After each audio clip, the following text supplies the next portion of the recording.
وأشهد أن محمدا عبده ورسوله سيد الكونين صلى الله عليه وعلى آله وصحبه واتباعه أجمعين ليلا ونهارا في الطرفين فقد قال الله تعالى في كلامه المجيد وبرهانه التوحيد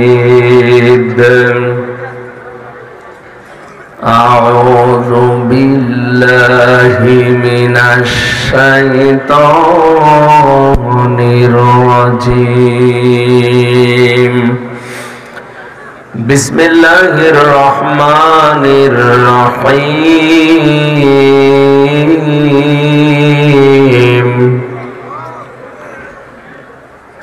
قال فمن ربكما يا موسى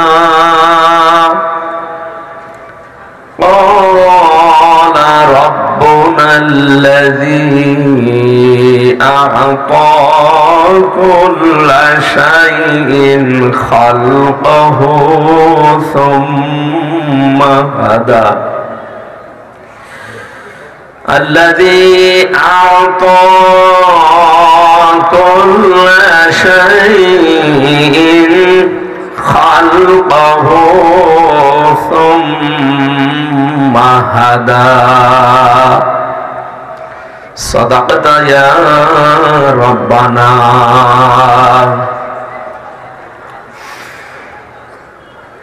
عن عبد الله بن مسعود رضي الله تعالى عنه قال قال النبي صلى الله عليه وسلم الدنيا سجن المؤمن وجنة الكافر رواه ابن ماجه وقال تعالى في شان حبيبي وما زادهم إلا إيمانا وتسليما اللهم صل على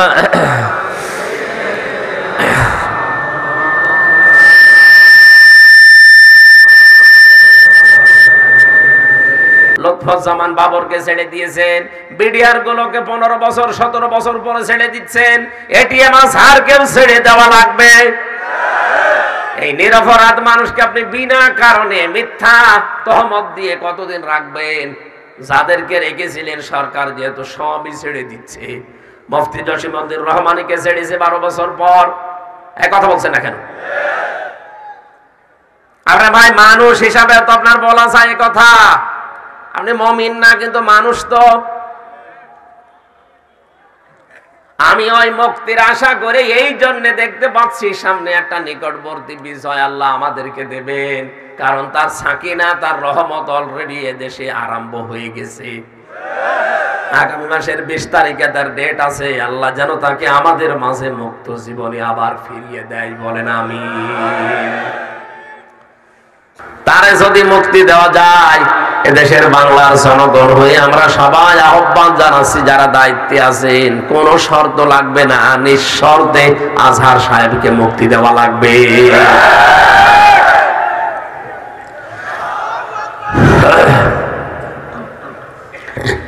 জীবনে যদি কিছু আল্লাহর কাছে দেখাতে না পারি, হুদায়বিয়ার সন্ধির দিন বিশ্ব নবী মুহাম্মদুর রাসূলুল্লাহ সাল্লাল্লাহু আলাইহি ওয়াসাল্লাম একজন নিরপরাধ মানুষের পক্ষে 1399 জন মানুষকে তিনি দাঁড় করিয়েছিলেন।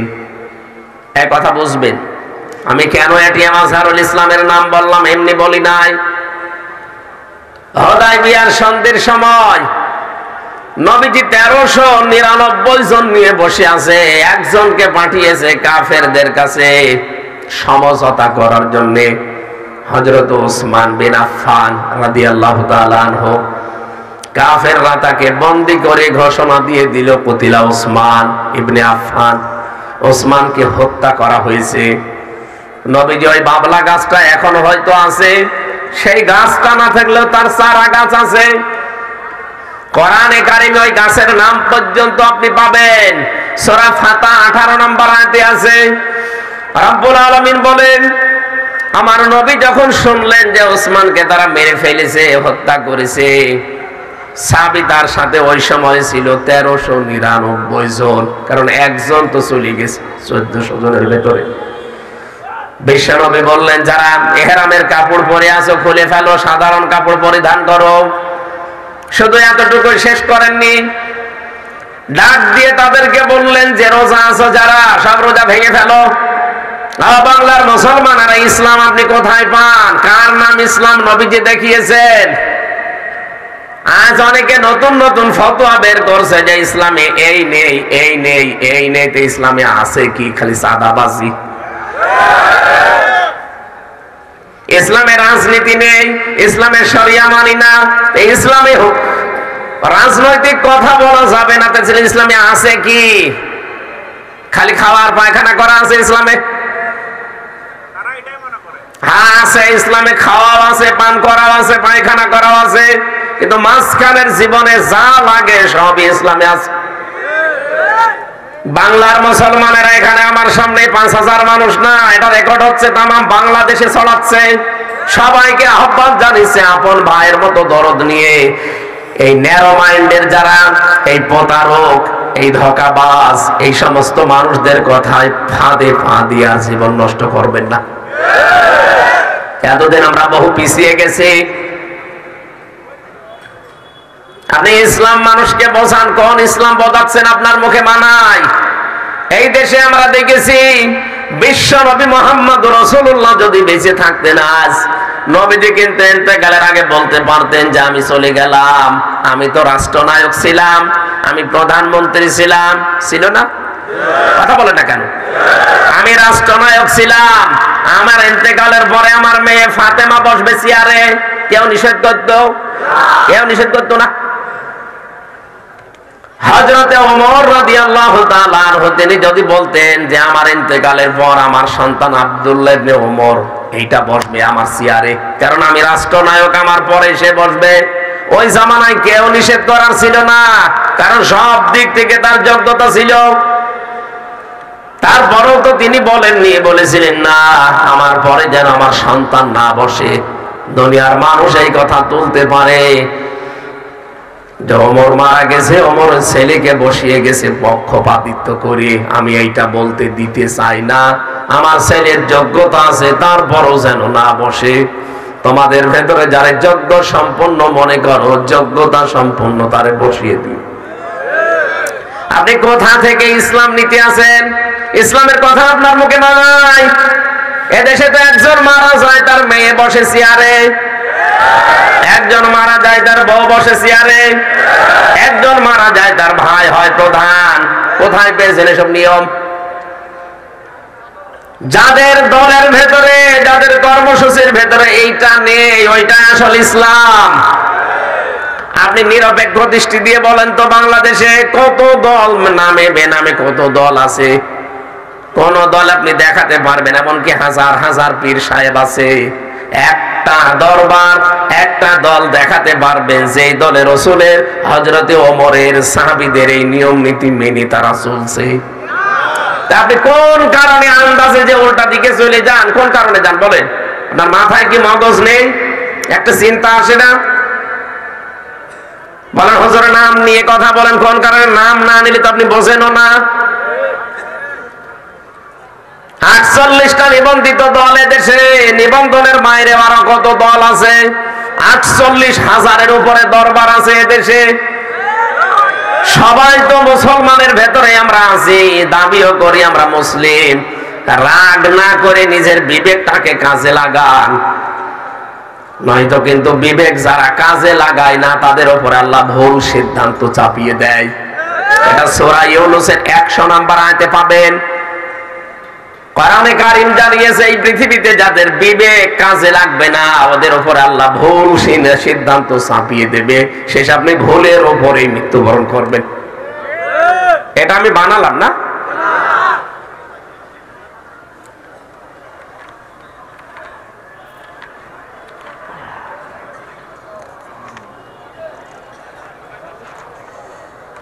কোরআনে কারীমের এই আয়াতটা আপনি বাড়ি যেয়ে মিলাবেন। 100 নম্বর আয়াত সূরা ইউনূসের, ওয়ায়াজআলুর রিজসা আলাল্লাযীনা লা ইয়াকিলুন। এই পৃথিবীতে যারা তাদের বিবেক কাজে লাগাবে না, আমি আল্লাহ তাদের উপরে ভুল জিনিস চাপিয়ে দেব। আর এইটাই বাংলাদেশে এখন বেশি। আমরা যেন সব ভুলের ভেতরে আছি। চোখ দিয়েছে আল্লাহ দেখার জন্য, চিন্তা করার জন্য মাথা দিয়েছে, কোথায় রেখেছেন এগুলো? কাজে লাগাতে পারেন না। এতগুলো জিনিস আমি সামনে দেখতে পাচ্ছি, আর রাসূলের নিয়ম নীতির সাথে সাহাবীদের সাথে মেলে না, এরপর অন্ধভাবে মানা লাগবে কেন? কি হয়েছে আপনার? যারা বিবেক কাজে লাগাবে তারা পথ হারাবে না, আর যারা বিবেক কাজে লাগাবে না তারা পথ হারিয়ে ফেলবে। কথা বলুন। নবীজি দুইটা ফরজ জিনিস কিন্তু তরক করলেন, বললেন রোজা ভেঙে ফেলো, পরে করে দেব ফরজ রোজা। 2 নম্বরে বললেন এখন তোমরা ইহরামের কাপড় খুলে ফেলো। এখানে যারা হাজী সাহেব অন্তত আছে তারা তো জানে যে ইহরাম বাঁধার পরে যদি কেউ খুলে ফেলে ওর হজ বাতিল হয়ে যায়। একটা বলছেন এখানে নবীজি কি জানতেন না ওর হজ বাতিল হয়ে যাবে? জানতেন না? কি কাজ করার জন্য ফরজ 2টা বিধান তিনি ত্যাগ করলেন? তার সামনে শুধু একটা কাজ, একটা নিরপরাধ মানুষ বিনা কারণে অন্যায় ভাবে তারা মেরে ফেলবে, আর আমরা মুসলমান 1400 জীবিত আছি, হা করে তাকিয়ে থাকবো না? ফরজ রোজা, ফরজ হজ পরে সময় পেলে করা যাবে, আগে এই নিরপরাধ মানুষের হত্যার বিচার না করে মদিনায় যাব না। একটা কাজ করার জন্য তিনি বাবলা গাছের নিচে হাত দিয়ে বলেন আমার হাতের উপরে 1399 জন হাত লাগাও, আমি আজ তোমাদেরকে শপথ বাক্য পাঠ করাবো। নবী যখন শপথ পাঠ করাচ্ছিলেন তখন জিবরাইল সূরা ফাতিহার 18 নম্বর আয়াত নিয়ে হাজির হয়ে গেছে। আমার তো মাঝে মাঝে আয়াতটা পড়ি আমার চিন্তা হয়, আরে দেশে আলেম নেই, আলেমদের কি কিছু চিন্তা আসে না? لقد رضي الله عن المؤمنين إذ يبايعونك تحت الشجرة فعلم ما في قلوبهم فأنزل السكينة عليهم وأثابهم فتحا قريبا। বলেন আল্লাহু আকবার। খুব খেয়াল করে শুনবেন, আমি গতানুগতিক কথা বলি না, বাস্তব শিক্ষা নেওয়া লাগবে এখান থেকে। আল্লাহ বলেন লাকদ, শব্দ শুরু করার আগে গ্যারান্টি দিয়েছেন লাম কদ। লাকদ রাদিয়াল্লাহু, অবশ্যই অবশ্যই আমি আল্লাহ রাজি হয়ে গেছি, রাজি হব না, হয়ে গেছি, এটা মাঝি পাস্ট। আল্লাহ বলেন আমি রাজি হয়ে গেছি আনিল মুমিনিনা, এই মুমিনদের উপরে, ইযি ইউবাইউনাকা, যারা আপনার হাতের উপরে হাত দিয়ে শপথ বাক্য পাঠ করছে। কোন জায়গায়? তাহতা শাজারাতি, এই গাছের নিচে। ওই গাছটা এখন নেই কিন্তু গাছের চারা আছে। আপনি যান হুদায়বিয়ার ওই ময়দানে একটা মসজিদ বানিয়েছে পাশে, এই পাশে খেজুর গাছ, ওই গাছের নাম ওই পাশে বাবলা গাছ। এই গাছগুলোর নাম দিয়েছেন আল্লাহ কোরআনে যে তাহাতা শাজারতি। এই গাছের নিচে আমার হাতের উপরে হাত লাগাও। একটা দুইটা না, 1399 জন হাত লাগিয়েছে। নবীজি চিন্তা করলেন যে আল্লাহ যেহেতু রাজি হয়ে গেছে, তাহলে ওসমান বাকি থাকবে কোন কারণে? কারণ এখানে যারা হাত দিয়েছে তাদের উপরে আল্লাহ কি হয়েছে? রাজি হয়ে গেছে, অলরেডি খুশি হয়ে গেছে। আমার ওসমান এখানে নেই। আজকের এই ময়দানে তো ওসমানেরও তো থাকার কথা ছিল। নিজের বাম হাতটা নবীজি তাদের হাতের উপরে দিয়ে বললেন এইটা ওসমানের হাত। বিশ্ব নবী জানাতে চাইলেন ওসমানের ওপরও আল্লাহ রাজি হয়ে গেছে। ওসমান হত্যার বদলা না নিয়ে আজ আমরা কেউ মদিনায় যাব না, দরকার হয় 1399 জন জীবন দেব। আল্লাহ রাব্বুল আলামিন পরের শব্দগুলো নবীকে জানালেন, ফাআলিমা মা ফি কুলুবিহিম, হে নবী, ওরা যা বলছে আপনার হাতে হাত দিয়ে ওই কথাগুলো কিন্তু মনের কথা। ওরা মুখের কথা আর মনের কথা এক না। ওদের মুখে যেটা আছে ওদের মনে ওইটাই আছে, কারণ ওদের মনের খবর জানে কে? প্রত্যেকের মনের ভেতরে এই ইচ্ছা ছিল যে আমরা উসমান হত্যার বদলা না নিয়ে বাড়ি যাব না। আমি আল্লাহ তখন তাদের উপরের সাকিনা নাযিল করেছি, রহমত, সাকিনা আমার দয়া। ওয়াসাবাহুম ফাতাহান করিবা, তাদের জন্য একটা সুনির্দিষ্ট এবং নিকটবর্তী বিজয়ের সুসংবাদ তাদেরকে আমি আল্লাহ দিয়েছি। এখানে পুরস্কার পেলাম তিনটা। এক নম্বরে তাদের মনের খবর আল্লাহ আগেই জেনে ফেলেছেন যখনই তারা হাত দিয়েছে। এটা লোক দেখানোর জন্য না, এটা সত্যি আমার আল্লাহর জন্য।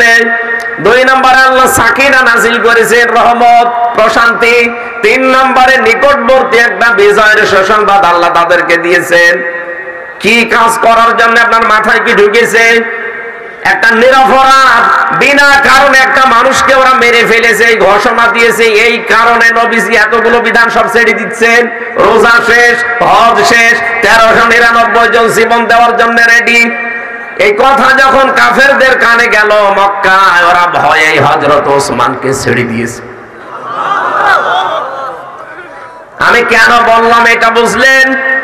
আজ বাংলা সহ বিশ্বের বিভিন্ন প্রান্তে মুসলমানেরা যেভাবে নির্যাতন, জুলুম, অত্যাচারের স্টিম রোলারের উপরে আছে, আমরা যদি 210 কোটির উপরে মুসলমান সবাই যদি আজ ঐক্যবদ্ধ হয়ে বলতে পারতাম না কোন মানুষকে বিনা কারণে আর মারা যাবে না, দরকার হয় 210 কোটি মানুষ জীবন দেব, তাও বেশি থাকবো না।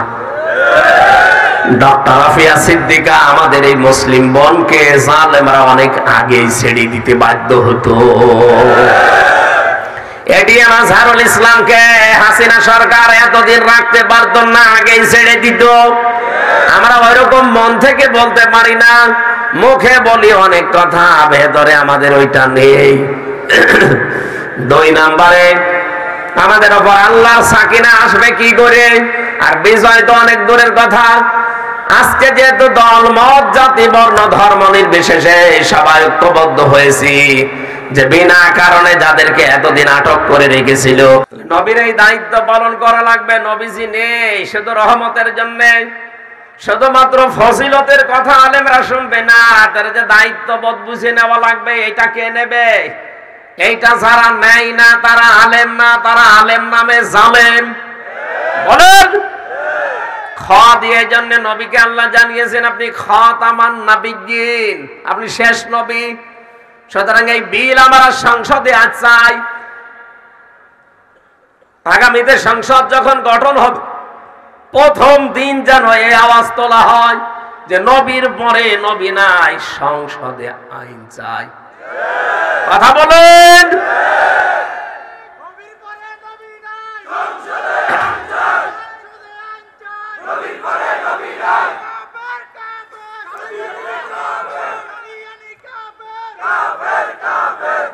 আরে ভাই, কাদিয়ানি হোক আর অন্য কোন ধর্মের নাম নিয়ে হোক, আমরা তো নিষেধ করছি না বাংলাদেশে আপনাকে থাকতে, কিন্তু আপনি মুসলিম পরিচয় দিতে হলে আমাদের নবীকে শেষ নবী মানা লাগবে।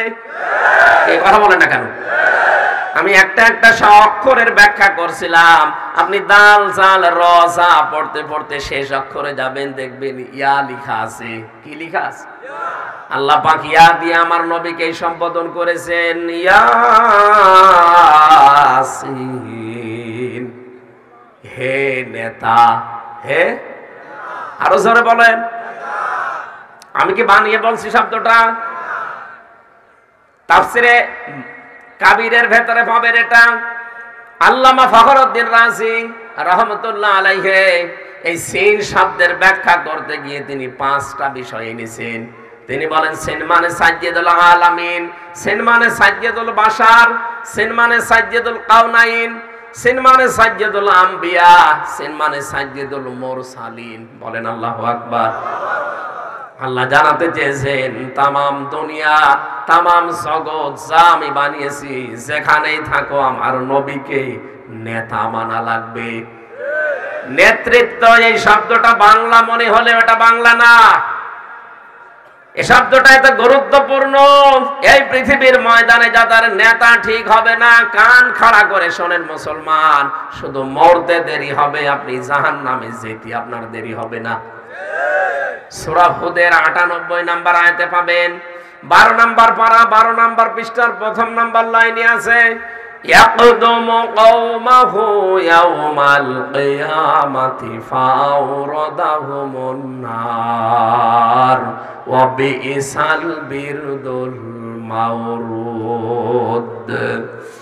রব্বুল আলামিন এই আয়াতটা যদিও ফেরাউন সম্পর্কে নাযিল করেছেন, আমি যত তাফসীর দেখেছি সব মুফাসসির আয়াতের ব্যাপারে সামারাইজ করে এক কথাই লিখেছেন, যেই দলের নেতা জাহান্নামে যাবে ওই দলের কর্মীও তার সাথে জাহান্নামে যাবে। এটা আমি বানালাম না। যারা তাফসীর পড়তে পারে বসে ওদের জিজ্ঞাসা করে নেবেন বাড়িতে যেয়ে। এবার আপনার বিবেকের কাছে আপনি প্রশ্ন করেন তো, এই ছেলে বসো বসো,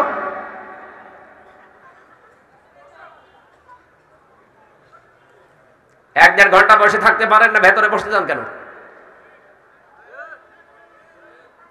আয়াত শেষ হওয়ার আগে যদি আপনি ওঠেন না, আপনার খবর আছে।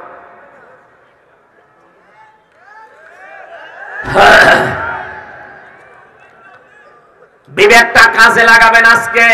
বাড়ি যাওয়ার আগে আপনাকে আজকে সিদ্ধান্ত নেওয়া লাগবে, নয়তো আমি যেতে দেব না। এই গেট বন্ধ করে দেন না। আপনি কেন আসলেন?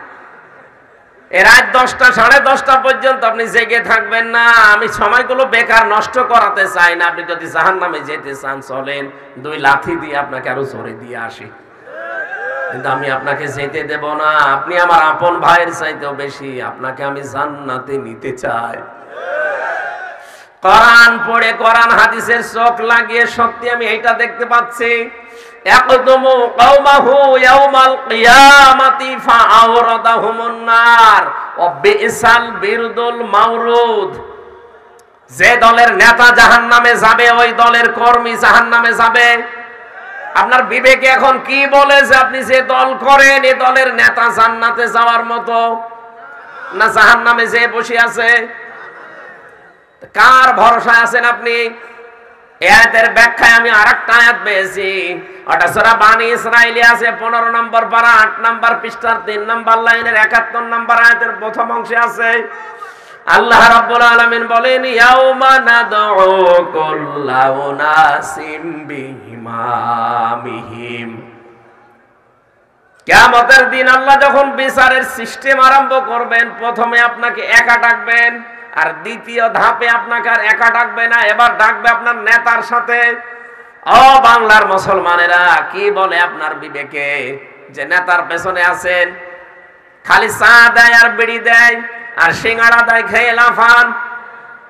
এই কথা চিন্তা করেন না যে কিয়ামতে এই লোকটার সাথে আমারে ওঠা লাগবে। এর যা চরিত্র কেউ না জানুক, আমি তো জানি।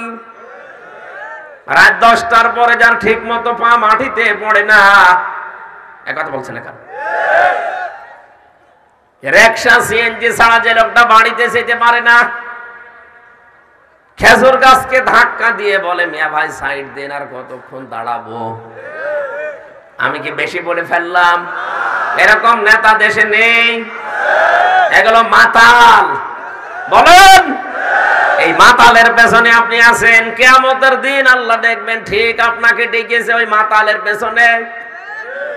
ওরে দেখলেই তো আল্লাহর রাগ হয়ে যাবে, আপনার পর্যন্ত আর যাবে না। এবার আপনি যা পারবেন করেন, চিন্তা ভাবনা করে সিদ্ধান্ত নেন। আরে ভাই, 2 দিনের দুনিয়া, খুব বেশি হলো আর 100 বছর পরে এই গালিমপুরে কেউ থাকবেন না। এই বিজরার এই ময়দানে আমরা কেউ এখানে নেই, নতুন মানুষ এখানে এসে আবাদ করবে। আমরা সব মাটির ঘরের বাসিন্দা। কথা বলেন ঠিক কিনা? কার জন্য কি করে জীবনটা আমি একবারে জাহান্নামী হয়ে যাব? কোন কারণে? আমাকে আল্লাহ বিবেক দিয়েছিল, এই বিবেকটা আমি কাজে লাগিয়ে জান্নাতেও যেতে পারি, জাহান্নামেও যেতে পারি। রাস্তা দুইটাই আমার সামনে খোলা আছে। এখন আপনি কি করবেন বলেন? সিদ্ধান্ত না নিলে সত্যি আপনাকে আমি যেতে দেব না। আজকে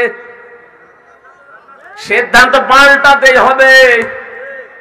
আমি এমন মানুষের পেছনে থাকতে চাই না যারা দেখলে আল্লাহর কথা মনে পড়ে না। না, আমি এমন মানুষের পেছনে থাকবো না। আমি এমন মানুষের পেছনে থাকতে চাই যারে দেখলে আমার আল্লাহর কথা মনে হয়।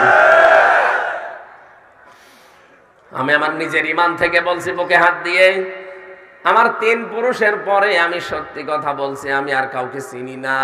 আমার বাবার নাম রিয়াজউদ্দিন সরদার, তার বাবার নাম সাহান আলী সরদার, তার বাবার নাম নমাজ আলী সরদার। এরপরে আমি আর চিনি না, আর আমি নামও জানি না। কুমিল্লাবাসী খোঁজ নিয়ে দেখবেন, কুষ্টিয়াতে আমার যে বংশ সরদার বংশ, এই 3 পুরুষের পরে আমার মতো হামজা আর জানা নেই। এখন নমাজ আলী সাহেবের বাবা মাত্র 61 বছর আগে মারা গেছে। আমার বাবার কাছে আর দাদা যখন বেঁচে ছিল জিজ্ঞাসা করেছিলাম, হিসাব করে দেখলাম মাত্র 61 বছর আগে উনি মারা গেছে। নমাজ আলীর বাবা কি আমি বললাম না, নাম জানি না, আর আমার মনেও নেই। ওই লোকটা যদি এখন কবর থেকে উঠে আসে, কুষ্টিয়ারে আমার ওই যে ভিটা আছে, 2 তলা বাড়ি আছে, যদি বলে এটা আমার, এই ভিটা আমি বানিয়েছিলাম, বলেন তো ওনার দাঁত মুখ খুলে ফেলবো না? না, আমি হাসির জন্য বলছি না, দাঁত মুখ রাখবো। কোন কারণে আপনি দাবি করেন যে ভিটা আমার? আপনি কে? আমি তো নমাজ আলীকেই চিনি না, আর আপনি বলছেন যে আমি নমাজ আলীর বাবা। এই হচ্ছে দুনিয়া। এটা কি? আমি বাস্তব বলছি। আপনি মরে যান, ও তো 61 বছর আগে ফিরে এসে তার জমি পাবে না। আপনি 50 বছর পরে ফিরে আসেন, আপনাকে এই গালিমপুর মির্জাপুরে ঢুকতে দেবে না। বলেন, এইরকম একটা দুনিয়ার জন্য আমার বিশাল আখিরাত আমি নষ্ট করব? আমি কি ওই যে জেলখানা এক পাগল দেখেছিলাম, এই নোয়াখালীর এক পাগল জেল খাটতেছে, এই যে কি ওই যে ধর্ষণ মামলার আসামি মজনু, জেলখানা ঝাড় দিয়ে বেড়ায়। আমি কি ওই মজনুর মতো পাগল? না, মজনু মানেই কিন্তু পাগল। মজনু মানে কি? মাজনুন থেকে এসেছে। ও আসলে এক পাগল। ওর যে চেহার আছে, ওর যে বডি স্ট্রাকচার, ওর আমি একদিন থেকে জিজ্ঞাসা করলাম, এই তোর তোর শরীর চলে না, কাজ করলে কি করি? হুজুর আমি করিনি, আমি কিছুই জানি না। কুমিল্লাবাসী, আমরা কিন্তু সত্যি কথা বলছি, আমরা পাগল না, আর পাগল হব না সামনে। আমি বাস্তব একটা উদাহরণ দেওয়ার পরেও যারা আজ তাদের নেতা ঠিক করবেন না, আপনি যা ভালো লাগে এখন করতে পারেন। আমরা যেহেতু কোরআনে কারীম থেকে কথা বলবো বললাম, কোরআনে কারীমের সূরা তাহা 49-50 2টা আয়াত পড়েছি। আমরা একটা শব্দের উপরে ব্যাখ্যা করব। শব্দটার নাম হচ্ছে রব। নাম কি?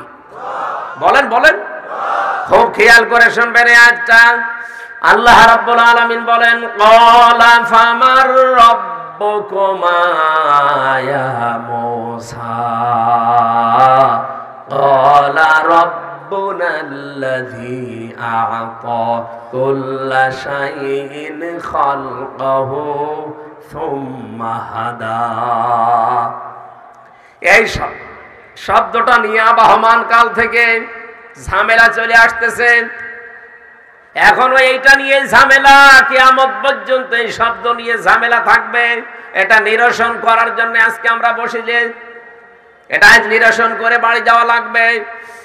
হযরতে মূসা এবং হারুন আলাইহিস সালাম দুইজন যখন ফেরাউনের দরবারে গিয়েছে রবের দাওয়াত দিতে, আমার আল্লাহর কথাগুলো যিনি বলছিলেন, সর্বপ্রথম ফেরাউন তখন জিজ্ঞাসা করেছে, ক্বালা ফামার রাব্বুকুমা ইয়া মূসা, হে মূসা তোমাদের রব কে? যে রবের পরিচয় তুমি কথা বলো আমার কাছে, যে রবের দাওয়াত নিয়ে এসেছো, এ রব কে? হযরতে মূসা ওই দিন শুধু একটা মাত্র কথা বলেছিলেন। রবের ব্যাখ্যায় হাজারো কথা বলা যাবে, আমরা বলবো সামনে ইনশাআল্লাহ, কিন্তু তিনি একটা কথা ওই দিন বলেছিলেন। কয়টা? হযরতে মূসা বলেছিলেন, ক্বালা ফামার, ক্বালা রাব্বুনাল্লাযী আ'তা কুল্লা শাইইন খালকাহু সুম্মা হাদা। আমার রব হচ্ছেন তিনি যিনি পৃথিবীর প্রতিটি জিনিস জোড়ায় জোড়ায় সৃষ্টি করেছেন এবং তাদের পথ দেখিয়েছেন, জীবন চালাতে কি ব্যবস্থা লাগবে সেই ব্যবস্থা পর্যন্ত তিনি দিয়েছেন, তার নাম রব। তাহলে রবের কথা পেলাম আমরা এখানে দুইটা। রব হওয়ার জন্য শর্ত আল্লাহর নবী মুসা তুলে ধরলেন। তিনি কুল্লা সাজ্জিন খালকাহু, প্রতিটি জিনিস বানিয়েছেন জোড়া জোড়া। সুম্মা হাদা, 2 নম্বরে তিনি তাদেরকে পথ দিয়েছেন যে এই পথে চলবা। আপনি আমাদের দিকে তাকিয়ে দেখেন, আমাদের অস্তিত্বের সেই প্রথম রব এবং অস্তিত্বের শেষ তাও রব। এই পৃথিবীতে আসার আগে আমরা একটা জগতে ছিলাম, ওই জগতের ভেতরে আমাদের রব সম্পর্কে একটা ধারণা আমরা পেয়েছি অলরেডি। ওয়াইদা খাযা রাব্বুকা মিন বানি আদামা মিন যুহুরিহিম যুররিয়াতাহুম ওয়া আশহাদাহুম আলা আনফুসিহিম আলাস্তু বিরাব্বিকুম ক্বালু বালা শাহিদনা। সূরা আরাফের 172 নম্বর আয়াতের প্রথম অংশে আছে, এইদিকে তাকান। আল্লাহ পাক বলেন, নবী আপনি স্মরণ করেন, উম্মতদেরকেও স্মরণ করতে বলেন ওই সময়ের কথা যখন আদম নবীর পৃষ্ঠদেশ থেকে এই যে যারা বসে আছে এদেরকে আমি আল্লাহ বের করেছিলাম, আর আমার সম্পর্কে একটা অঙ্গীকার নিয়েছিলাম যে আমি কি তোমাদের রব না? প্রত্যেকটা রূহের জগতে জবাব দিয়েছে যে ক্বালু বালা, হ্যাঁ আপনি আমাদের রব। আল্লাহ পাক বলেন শাহিদ না, এই যে ফেরেশতারা আছে আশপাশে আর আমি আল্লাহ নিজে সবাই কিন্তু সাক্ষী থাকলাম। আল তাকুলু ইয়াউমাল কিয়ামাতি ইন্না কুন্না আন হাযা গাফিলিন। যে কথাটা আজকে বললে কিয়ামতের দিন আবার এই রব সম্পর্কে তোমাদেরকে জিজ্ঞাসা করা হবে। জোরে বলেন সুবহানাল্লাহ। রব সেই প্রথম দিন থেকেই শুরু হয়েছে, আমরা দুনিয়ায় আসার আগে রূহের জগতে। আবার যখন আপনি কবরে চলে যাবেন কিন্তু এ কথা বলবে না যে মান রহিম মান রহমান, রহমানকে রহিমকে গফরকে গাফফারকে না, সর্বপ্রথমে জিজ্ঞাসা করবে মার রব্বুকা, তোমার রবকে। আপনি যদি কবরে বলতে চান রব্বি আল্লাহ, নবীজি বলেন দুনিয়াতে কমপক্ষে 5টা বিষয়ের উপরে তোমার জীবন চালানো লাগবে। কয়টা? আরো জোরে বলেন কয়টা? আমি তাফসীর থেকে পেয়েছিলাম কোন মানুষ যদি কবরে যেয়ে বলতে চায় যে আমার রব আল্লাহ, মাস্ট বি তাকে দুনিয়াতে 5টা বিষয়ের স্বীকৃতি দেওয়া লাগবে। 1 নম্বরে তাকে বলা লাগবে আমার সৃষ্টিকর্তা আল্লাহ। কোরআনে কারিমে আল্লাহ এই তথ্য আমাদেরকে প্রথমে জানিয়ে দিয়েছেন, ইকরা বিসমি রাব্বিকাল্লাযী খলাক, পড়ো তোমার ওই প্রভুর নামে, ওই রবের নামে যিনি তোমাকে সৃষ্টি করেছেন। 2 নম্বরে রব মানে মাবুদ। রব মানে কি? যিনি ইবাদত পাওয়ার যোগ্য। এই পৃথিবীতে তো কত কিছু ইবাদত পাচ্ছে, আজ কত পীর ইবাদত পাচ্ছে, এই কথা বলছেন না কেন? কত দল ইবাদত পাচ্ছে, কত ছবি ইবাদত পাচ্ছে। আল্লাহ বলেন না, রব পাবে ইবাদত। এই দুনিয়াতে শুধু ইবাদত পাওয়ার যোগ্যতা কার আছে? এজন্য মাবুদ, আব্দুন থেকে শব্দটা এসেছে। মাবুদ মানে যার ইবাদত করা হয়। 4500 ধর্মের লোক এখন পৃথিবীতে ইবাদত করে, কারো ইবাদত গ্রহণযোগ্য না। শুধুমাত্র ইবাদত গ্রহণযোগ্য যারা মুসলিম তাদের। কেননা তাদের ইবাদত গ্রহণযোগ্য হবে কেন? কোরআনে কারীম জানিয়েছে অমাইয়াবতাগি গায়রাল ইসলামি দীনান ফালাই ইউকবালা মিন। সূরা আলে ইমরানের 85 নম্বর আয়াতের প্রথম অংশে আছে, যারা ইসলাম বাদ দিয়ে অন্য কোন নিয়ম নীতি দিয়ে ইবাদত বন্দেগী করে, জীবনেও কোন ইবাদত বন্দেগী কবুল হচ্ছে না, গ্রহণ হচ্ছে না, হবেও না। সুতরাং 4500 যে ধর্ম ওগুলোকে ইসলাম। আরো জোরে বলেন, ইসলামের বাইরে যা তাদের ইবাদত যদি না হয়, আমরা যারা ইবাদত করছি ইসলামের বাইরে, তাদের ইবাদত হচ্ছে না, হবে না। কথা বলে না কেন? এজন্য সাবধান থাকা লাগবে। রব মানে গুরুত্বপূর্ণ বিষয়টা। রবের ৩ নাম্বার অর্থ পেয়েছি লালন পালনকারী। তিনি আমাদের লালন পালন করেন, শুধু বানিয়েই ছেড়ে দেননি। রব্বুল আলামিন বলেন ওয়ালাকাদ খালাকনাল ইনসানা মিন সুলালাতিন মিন তিন সুম্মা জাআলনাহু নুতফাতান ফি করারিম মাকিন। বলেন আল্লাহু আকবার। অবশ্যই আমি আল্লাহ মানুষকে বানিয়েছি মাটির নির্যাস থেকে। পৃথিবীর সব মানুষ মাটির নির্যাস থেকে। আদম আলাইহিস সালামকেও আল্লাহ সরাসরি মাটি দিয়ে বানিয়েছেন, আর আমাদেরকে বানিয়েছেন শুধু মাটির নির্যাস দিয়ে। এই যে খাদ্য খাবার যা খায় সব কিন্তু মাটি থেকে উৎপন্ন। কি আপনি যাই খান, যত সুন্দর করে খান, আলু হয়তো মাটি থেকে হয়, আলু এই দেশে আসার পরে, উপরে আসার পরে বিভিন্ন মানুষের হাতে যায়, বিভিন্ন জিনিস তৈরি হয়। যে যেই রকম কারিগর ওই জিনিস তৈরি করে। কেউ আলু দিয়ে পটেটো বানায়, বানায় না? ওটা একটা আলু। কেউ আলু রান্না করে খায়, এটা একটা আলু। কেউ আলুর বিস্কিট বানাচ্ছে, ওইটাও আলু। কেউ আলু ছানা করে খাচ্ছে, ওইটাও কি? আসল জিনিস কিন্তু মাটি, এখান থেকে নির্যাস থেকে আসা। একজনকে আল্লাহ বানিয়েছেন শুধু মাটি দিয়ে, আর আমাদেরকে আল্লাহ বানালেন মাটির নির্যাস থেকে। বিজ্ঞান এখন জানিয়েছেন এই মাটির নির্যাস থেকে যে খাবারগুলো তৈরি হচ্ছে, এটা খাবারের পর মানুষের শরীরে 5টা জিনিস তৈরি হয়। প্রথমে তৈরি হয় এটা দিয়ে রক্ত, এরপরে তৈরি হয় রক্ত থেকে সেকতে সেকতে তৈরি হয় এটা বীর্য, ওখান থেকে আলাদা কিছু জিনিস নিয়ে তৈরি হয় পিত্তরস, যেটা খাবার হজম করার জন্য আমরা ব্যবহার করি। এটা আমরা করি না, আল্লাহ নিজেই করেন। এরপরে আরেকটা তৈরি হয় প্রসাব, আরেকটা তৈরি হয় মল। এই 5টা জিনিস খাবার খাওয়ার পরে তৈরি হচ্ছে। এই যে 3 নাম্বার যেটা বলেছি বীর্য তৈরি হয়, এই বীর্যটা বাবার স্ফলিঙ্গ দিয়ে দ্রুত গতিতে বের হয়ে মায়ের রেহেমের ভেতরে জমা হয়। বিজ্ঞান এখন কম্পিউটার দিয়ে দেখতে পাচ্ছে 1 ফোঁটা বীর্য যখন বাবার স্ফলিঙ্গ দিয়ে বের হয়ে মায়ের রেহেমের ভেতরে আসে, ওটা ওই করারিম মাকিন, সুরক্ষিত স্থান, ওই জায়গা পর্যন্ত যেতে প্রায় 40 কোটি মানুষ তৈরি হওয়ার ক্ষমতা রাখে।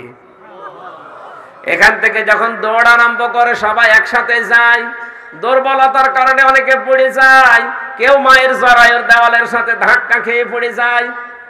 ওই পর্যন্ত যেতে যেতে হয়তো 2টা 3টা 5টা 7টা 13টা পর্যন্ত এই পৃথিবীতে বেঁচেছে। ক্যালিফোর্নিয়ার এক মহিলা 13টা সন্তান জন্ম দিয়েছে একবারে। এই বিশ্বে সর্বশেষ, এর উপরে আর নেই। আমিও কিন্তু ওই দলে ছিলাম, আপনিও ছিলেন ওই দলে। 40 কোটি আমির হামজা একবারে তৈরি হওয়ার জায়গা যদি মায়ের পেটে থাকতো, আল্লাহ তাই বানাতো। যেহেতু আমরা যেতে পারি না, অনেকেই পড়ে যায়, অনেকে মরে যায়, অনেকে দুর্বল হয়ে নেতিয়ে পড়ি। যারা যেতে পেরেছে, আমাদের জীবনটাই সংগ্রাম দিয়ে শুরু হয়েছে। ওখানে যাবার পরে আল্লাহ পাক বলেন আমি 40 দিন রেখে দেই। সুম্মা খালাকনান নুতফাতা আলাকাতান ফাখালাকনাল আলাকাতা মুদগাতান ফাখালাকনাল মুদগাতা ইযামান ফাকাসাউনাল ইযামা লাহমা। এই যে প্রথমে নুতফাকে আমি বীর্যকে, নুতফাকে আলাক বানাই, আলাককে মুদগা বানাই। 40 দিন 40 দিন 40 দিনে আমি পাল্টাতে পাল্টাতে এর ভেতরে 360টা হাড় দিয়ে দেই। আপনি বাড়িতে সুবহানাল্লাহ পড়বেন। দুনিয়াতে আল্লাহকে মানতে আপনার কোনো জায়গায় যাওয়া লাগবে না, শুধু নিজের বডির দিকে তাকালে আপনি সেজদা দিতে বাধ্য হবেন। 360টা হাড় আল্লাহ দিয়েছেন। এর ভেতরে প্রত্যেক জায়গায় জোড়া দেওয়া আছে, জয়েন্ট দেওয়া আছে। এই হাড়গুলো আল্লাহ যদি প্রতিদিন ক্ষয় করে দিত, কত টাকা লাগতো হাড় শুধু এক জায়গায় করতে, আপনি টের পাচ্ছেন? আল্লাহ পাক বলেন এরপরে আমি একটা চামড়া দিলাম, গোশত দিলাম, গোশতগুলো যেন পচে নষ্ট হয়ে না যায় এমন একটা ছাউনি দিয়েছি চামড়া হিসাবে। পুরা শরীরে যদি একরকম চামড়া দিয়ে দিতাম তাহলে দেখতে কেমন একটা লাগতো। এই জন্য এক এক জায়গার চামড়া আমি এক এক রকম বানিয়েছি। হাতের ভেতরে তাকান, এ পাশের চামড়া একরকম, এই পাশের চামড়া আর এক রকম। বলেন তো এই পাশে যেরকম কালো চামড়া, এটা যদি এই পাশে থাকতো দেখতে সুন্দর লাগতো? বলেন আল্লাযী কদ্দারা ফাহাদা, যেইভাবে যেইটা দরকার ঠিক ওইভাবেই দিয়েছি।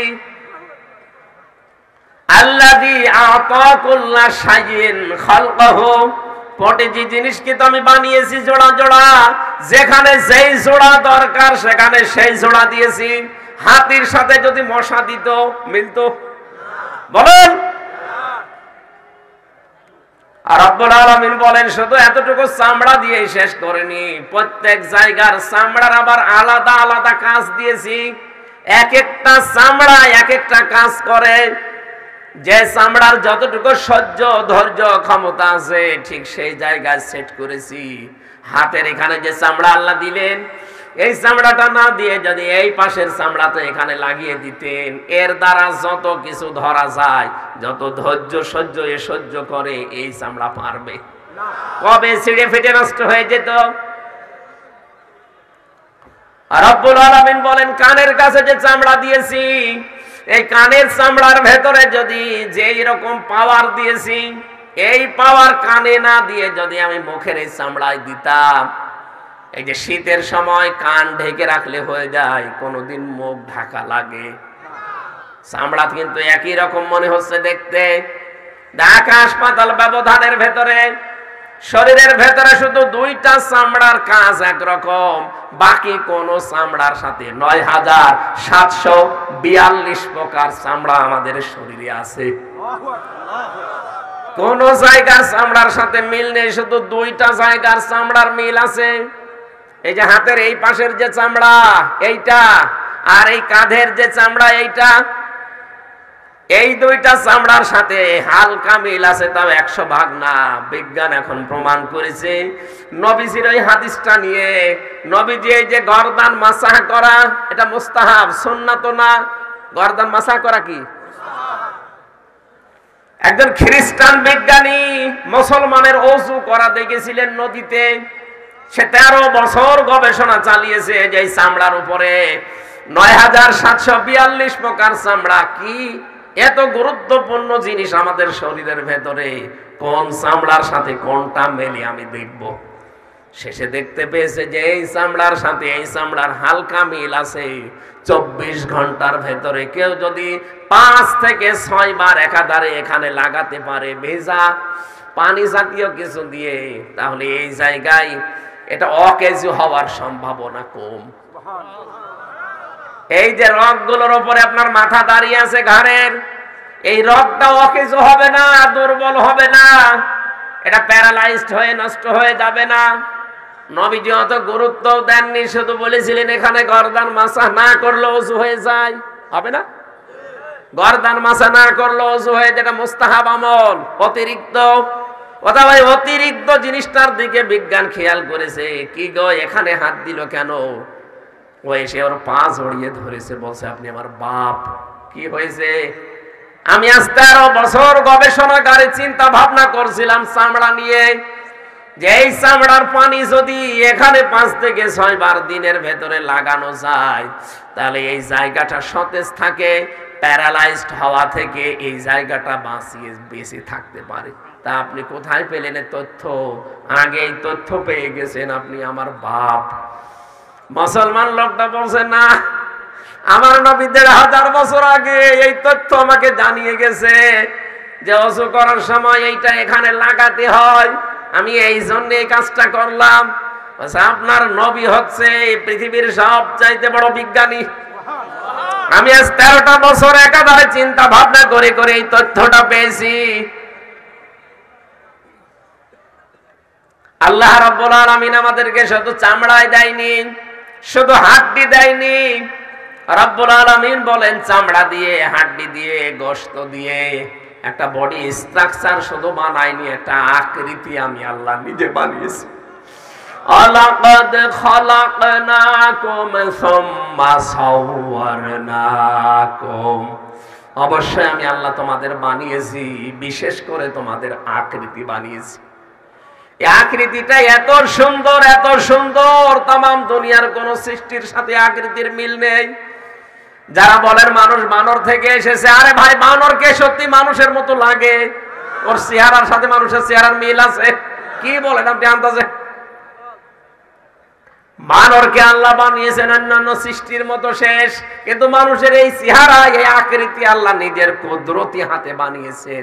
এই জন্য দেখতে এত সুন্দর, এত সুন্দর করে আল্লাহ মানুষ বানিয়েছে। আমরা অনেকে আছি মানুষের চেহারা দেখে পাগল হয়ে যায়। কথা বলেন। হযরতে বিবি হাওয়া আলাইহিস সালামকে আল্লাহ যেভাবে সুন্দর করে বানিয়েছিলেন, এখন যারা বিশ্ব সুন্দরের তালিকায় নাম পায় তাদের সাথে কোটি গুণে সুন্দরী ছিল আমাদের মা হযরতে হাওয়া। চিন্তা করতে পারেন, এদের দেখলেই মানুষ না খেয়ে থাকে, হযরতে হাওয়াকে দেখে আদম কি করেছিলেন, কি সুন্দর করে আল্লাহ তাকে বানিয়েছিলেন। রব্বুল আলামিন বলেন, ওয়াল্লাযী ইউসাউবিরুকুম ফিল আরহামি কাইফা ইয়াশা, তিনি সে আল্লাহ যিনি মায়ের রেহেমের ভেতরে তোমাদের আকৃতি তৈরি করেন। পুরা বডিটা আল্লাহ ফেরেশতাদেরকে দিয়ে বানিয়েছেন, আর আকৃতি আল্লাহ নিজে বানান। 6 মাস যখন হয়ে যায় তখনও পর্যন্ত পুরা কমপ্লিট হয় না, খাবারের প্রয়োজন দেখা দেয়। তখন ফেরেশতারা বলে, আল্লাহ এবার তো খাবার দিতে হবে, মুখ লাগবে, আকৃতি বলে পরে, আকৃতি আমি বানাবো। আকৃতি দিলেই তো হচ্ছে না, আকৃতি দিলেই খাবার লাগবে, খোদার প্রয়োজন দেখা দিয়েছে। আল্লাহ পাক বলেন, মুখটা পবিত্র রাখতে চাই দুনিয়ায় সে যেন কোনো নাপাক জিনিস মুখ দিয়ে না দেয়, কারণ এই মুখ দিয়ে আমি আল্লাহর জিকির করবে, আমি আল্লাহর নাম উচ্চারণ হবে। আমি যেমন পবিত্র, ওর মুখও পবিত্র রাখতে চাই। এক কাজ কর, নাভির সাথে ওর নাভির তার যোগ সংযোগ করে দে, নাপাক রক্তটা মাসে মাসে যেটা বের হয় ওটা বন্ধ করে ওইটা ওর শরীরের ভেতরে চালিয়ে দে, ওটা খাবার হিসাবে। আপনি লক্ষ্য করেছেন কোনদিন আল্লাহ আমাদের মুখ দিয়ে নাপাক জিনিস ঢোকাননি মায়ের পেটে পর্যন্ত, অথচ পৃথিবীতে এসে কত মানুষে নাপাক জিনিস এখন মুখ দিয়ে দিচ্ছে। নিজের পায়খানা যদি নিজে কেউ খেতে পারে, পারে? বলেন বলেন, কোন পাগল ছাড়া নিজের পায়খানা কেউ খাবে? এটা যেমন নিজের কাছে ঘৃণা লাগে, মানুষের কাছে স্বাদ আছে, ওই টাকা দিয়ে খাবার খাওয়া ঠিক ওই রকমই। কথা বলে না কেন? এইটা বোঝাতে গেলেই কিছু মানুষের হাতে ঘা লাগে, কারণ ওই কাজ তারা করে। আপনি যদি ওই কাজ না করেন আপনার গায়ে লাগে কোন কারণে? সাদাবাজ এই শব্দটা শুনতেই ঘৃণা লাগে।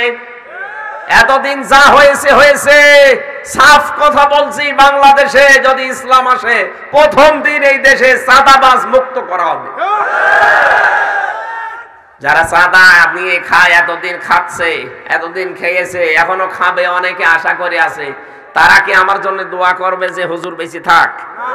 তারা তো আজকেই বলবে হুজুর যেন আর কোনোদিন এই কুমিল্লায় না আসে। পায়খানা খাওয়া আর সাদার টাকা দিয়ে খাবার খাওয়া একই না? পায়খানাটা তাও ভালো আছে, এই কথা বলছে না কেন?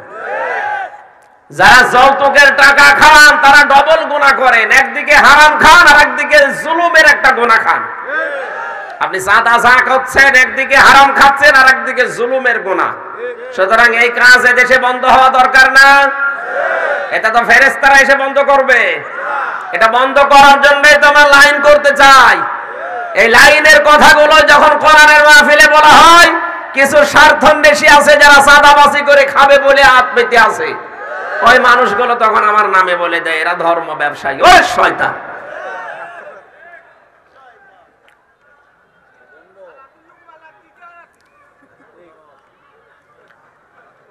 কুমিল্লাবাসী, রব্বুল আলামিন বলেন ফেরেশতারা এবার আমারে জিজ্ঞাসা করে, আকার তো বানাচ্ছেন, হে আল্লাহ এটাকে ছেলে বানাবেন না মেয়ে বানাবেন? আল্লাহ বলেন এটা আমার দায়িত্ব, তোরা দেখ ইয়াহাবু লিমান ইয়াশাউ ইনাসা ওয়া ইয়াহাবু লিমান ইয়াশাউ যুকুর। রব্বুল আলামিন বলেন, কাউকে আমি ছেলে বানাই, কাউকে মেয়ে বানাই, কাউকে ছেলে মেয়ে দুইটাই দেই, কাউকে কিছুই দেই না, বন্ধা করে রাখি। সব ক্ষমতা আমি আল্লাহর। এই জন্য কুমিল্লার এই ব্রাহ্মণবাড়িয়ায় যেহেতু মাজার বেশি, দরবার বেশি, এই জন্য আমি বললাম সম্মানিতা মা বোন যারা শুনতে পাচ্ছেন, এটা যে রেকর্ড হচ্ছে সারা দেশেই শুনছে, সবাইকে বলছি সন্তান যদি 80 বছর পর্যন্ত আপনার না হয়, তারপরও কোনো মাজারে দরবারে যাবেন না। গেলে আপনার ঈমান শেষ, আপনি মুশরিক হয়ে যাবেন। ওই অবস্থায় মারা গেলে সরাসরি আপনার জন্য জাহান্নাম বরাদ্দ। ইন্নাহু মান ইউশরিক বিল্লাহি ফাকাদ হারামাল্লাহু আলাইহিল জান্নাহ ওয়া মাওয়াহুন নার ওয়া মা লিয-যালিমিনা মিন আনসার। কি আমি কি কথা বোঝাতে পেরেছি? এই এলাকায় এগুলো হয়। সন্তান যদি বিয়ের 2-3 বছর 5 বছর পরে না হয়, পাগল হয়ে দৌড়ায় মাজারে। ও মাজারওয়ালা কি ছেলে মেয়ে নিয়ে বসে আছে? ও পাবে কোথায়? ওই তো বিপদে আছে। মরা পীর হোক আর জিন্দা পীর হোক, কোন দরবারের সন্তানের জন্য যাওয়া যাবে না। সন্তান দিতে পারে শুধুমাত্র কেবলা বাবা। কত মানুষ চট্টগ্রামে বাইজিদ শাহ রহমতুল্লাহ আলাইহির মাজারে চলে যাচ্ছে, আমার কুষ্টিয়ার লালনের মাজারেও কত মানুষ বলছে, হে বাবা একটা ছেলে দিন। মনে হচ্ছে লালন ছেলে বানাই। এই শিরক থেকে জাতিকে মুক্ত হওয়া লাগবে। সন্তান শুধুমাত্র দিতে পারে আমার আল্লাহ। আমি নিজে আকৃতি বানাই, ছেলে বানাবো না মেয়ে বানাবো, ফেরেশতারাও জানে না। এই জন্য বারবার মেয়ে হলে যাদের রাগ হয়, ওরা বর উপরে রাগ করে না, ওরা রাগ করে কার উপরে? বলেন তো, কেউ যদি আল্লাহর উপরে রাগ করে, ওর ঈমান থাকার কথা। আরো জোরে বলেন, থাকার কথা। এই জন্য আশা করছে এখন থেকে ভুল আর করবেন না। ছেলে মেয়ে আপনারও হাত নেই, বড় হাত নেই, হাত শুধু খাজা বাবার। কার? বলে আমাদের পিতা যিনি, তিনি তো শিখিয়েছেন 86 বছর বয়স পর্যন্ত সন্তান হয়নি, তারপরেও কোনো মাজারে যায়নি। কথা বলে না কেন? ওই সময় কি কবর ছিল না? তিনি যেতে পারতেন না কবরে? যে বাবা একটা ছেলে দেন, 86 বছর বিয়ে হয়েছে, কিছু হয় না। তিনি দোয়া করেছিলেন, রব্বি হাবলি মিনাস সলিহিন, হে আল্লাহ আমাকে একটা নেককার সন্তান দিও। যত নবীদের জীবনী পাবেন, কত নবীর এত বিশাল বিশাল সময়ে সন্তান হয়নি। কোন নবী কোন মাজারে কবরে বাবার দরবারে দৌড়াননি। প্রতিটি নবী ধর্ণা দিয়েছে কার কাছে? আরো জোরে বলেন, কার কাছে? যাদের সন্তান হয় না, একটা আমল স্বামী স্ত্রী করবেন। যদি সন্তান না হয় বা বিকলাঙ্গ সন্তান হয়েছে, এবার ভালো সন্তান নিতে চান, রাবিয়া বসরি রহমতুল্লাহ আলাইহি তার কাছে 5 জন ব্যক্তি এসেছিল, 5 প্রকার লোক। যে এ বলে আমার অমুক জিনিস নেই, সন্তান আদি নেই, এ বলে আমার ফসল আদিতে বরকত নেই, এ বলে আমার রোগ শোক আছে, এ বলে আমার নদী নহর লাগবে। এরকম বিভিন্ন রকমের যখন আরজি পেশ করেছে, তিনি তাদের প্রত্যেককেই একটা দোয়া শিখিয়ে দিয়েছিলেন। প্রত্যেককেই তিনি ডাক দিয়ে বলেন, তোমরা ইস্তেগফার করবা বেশি বেশি, আস্তাগফিরুল্লাহ ওয়া আতুবু ইলাইহি। খাদেম যেটা ছিল ডাক দিয়ে বলেন যে আপনি যারাই আসে তাদেরকে শুধু বলেন আস্তাগফিরুল্লাহ আস্তাগফিরুল্লাহ। সব রোগের তো একই ঔষধ হয়ে গেল। তিনি তেলাওয়াত করে শোনালেন সূরা নূহর কয়েকটা আয়াত, ফাকুলতুস্তাগফিরু রাব্বাকুম ইন্নাহু কানা গাফফারা ইরসিলিস সামাআ আলাইকুম মিদরারা ওয়া ইউমদিদকুম বিআমওয়ালি ওয়া বানিনা ওয়া ইয়াজআল লাকুম জান্নাতিন ওয়া ইয়াজআল লাকুম আনহারা। মালাকুম লা তারজুনা লিল্লাহি ওয়াকারা ওয়া ক্বাদ খালাকাকুম আতওয়ারা। জোরে বলেন আল্লাহু আকবার। এই জন্য আমলটা আমি নিজে করেছি, আপনারাও আরম্ভ করবেন। সন্তান যদি কারো না হয়, ছেলে হয় মেয়ে হওয়ার ব্যাপার আমি জানি না, কিন্তু ছেলে মেয়ে যদি একেবারেই হতে না চায়, আপনি এই দোয়াটা স্বামী স্ত্রী বেশি বেশি পড়বেন প্রতিদিন। আস্তাগফিরুল্লাহ ওয়া আতুবু ইলাই। প্রতিটি নবী ফিরেছিলেন কার দিকে? বলেন বলেন। রাব্বি লা তাযারনি ফারদা ওয়া আনতা খায়রুল ওয়ারিসিন। নবীরা দোয়া করতেন, রব্বুল আলামিন আমাকে একেবারে একা একা ছেড়ে দিও না, আমাকে একা একা ছেড়ে দিও না, আমাকে একটা ওয়ারিস দিও। আমি যে সম্পদাদি, যে বিশাল ধন ভান্ডার দুনিয়ায় রেখে গেলাম, এগুলোর উপযুক্ত ব্যবহার করার জন্য একটা নেককার সন্তান দিও। হযরত ইব্রাহিমের দোয়া একদিন, 2 দিন, 3 দিন না, 86 বছর পরে আল্লাহ কবুল করেছেন। কুমিল্লাবাসী, আপনার আমল আখলাক কি ইব্রাহিম নবীর চাইতেও ভালো? তার দোয়া যদি 86 বছর আগে পরে কবুল হয়, তা আপনার তো 86 লক্ষ বছর পরে কবুল হওয়ার কথা। 2 বছর দোয়া করে বলো হুজুর না আর হইল না, হইল না, কি হইল? দোয়া তো করছি, সন্তান তো হয় না। বিয়ে করেছে, নাহলে এখনো করিনি, এখনো বিয়েও না করে 2 বছর দোয়া করে যাচ্ছেন। ইব্রাহিম নবী বিয়ে করে কত বছর দোয়া করেছিলেন? 86। এজন্য ধৈর্য হারা হবেন না, ধৈর্যের ফল বড় মিঠা হয়। হযরত ইব্রাহিম আলাইহিস সালামের 86 বছর পরে যে সন্তান, আপনি তাকান কি সন্তান আল্লাহ তাকে দিয়েছিলেন। ফাবাশশারনাহু বিগুলামিন হালিম। আল্লাহ পাক বলেন, আমি ইব্রাহিমকে সহনশীল একটা গোলামের, একটা বান্দার সুসংবাদ দিলাম। এবার আমার প্রশ্ন আসতে পারে, গোলামিন হালিম মানে এই বিজরা বাজারের চাচা হালিম? হ্যাঁ, কোন হালিম? হযরত ইব্রাহিম যেহেতু দোয়া করার পরে সংবাদ ফেরেশতা জানিয়েছে যে আপনাকে আল্লাহ একটা ধৈর্যশীল, একটা হালিম মানে সহনশীল একটা বাচ্চা, একটা সন্তানের সুসংবাদ আল্লাহ আপনাকে দিয়েছেন। তিনি বললেন, রব্বুল আলামিন কেমন সুসংবাদ তুমি আমাকে শোনালে, আমি দেখতে চাই। আল্লাহ বলেন, আমি তোমাকে দেখাবো। ফালাম্মা বালাগা মাহু সাআয়া ক্বালা ইয়া বুনাইয়া ইন্নী আরা ফিল মানাম আন্নী আযবাহুকা ফানজুর মাযা তারা ক্বালা ইয়া আবাতি ফাআল মা তুমার সাতাজিদুনি ইনশাআল্লাহু মিনাস সাবিরিন। এই একটু ভালো করে খেয়াল করবেন, এখানে আমাদের বাংলাদেশ আছে।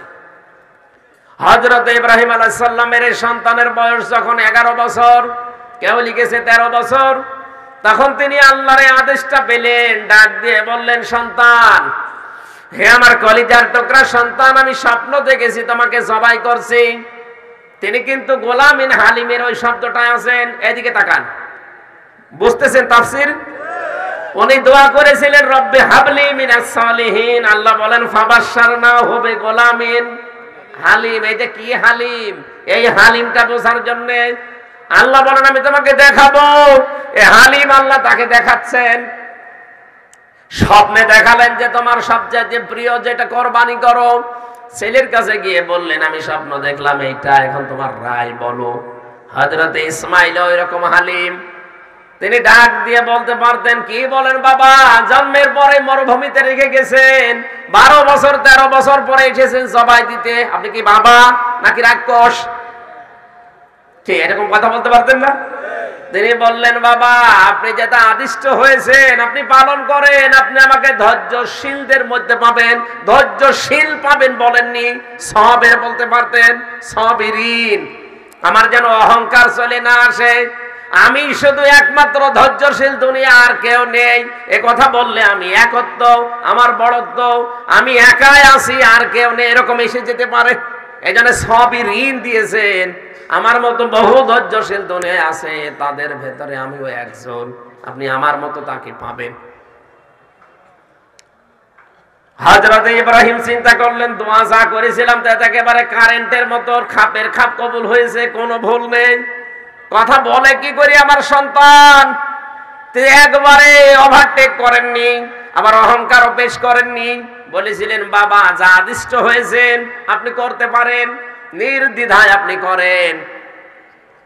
2 নম্বরে প্রশ্ন আসতে পারে যে হুকুমটা যেহেতু পালন করছেন ইব্রাহিম নবী কার? আরো জোরে বলেন, বলেন তো আল্লাহর হুকুমের উপরে দুনিয়ার এমন কোন জিনিস আছে?